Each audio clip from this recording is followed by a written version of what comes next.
Seorang perempuan misterius meminta pengemudi ojek online atau ojol untuk mengirimkan paket berisi sate kepada pria bernama Tommy alias T di daerah Bantul.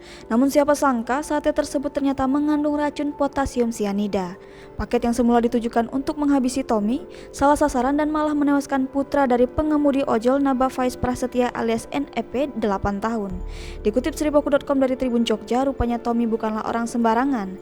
Selidik punya selidik, Tommy yang jadi target paket sate dicampur potasium sianida ternyata anggota polisi. Tommy adalah anggota kepolisian di bagian Satuan Reses dan Kriminal Polresta Yogyakarta. Makanya itu dan sudah menjadi penyidik senior di Reskrim Polresta Yogyakarta.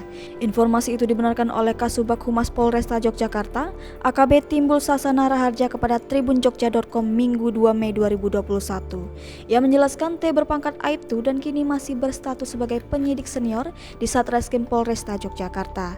Timbul mengatakan ratusan kasus kriminal pernah ditangani. Saat ditanya terkait kasus kriminal paling krusial yang pernah ditangani oleh T, Timbul belum memastikan lebih lanjut.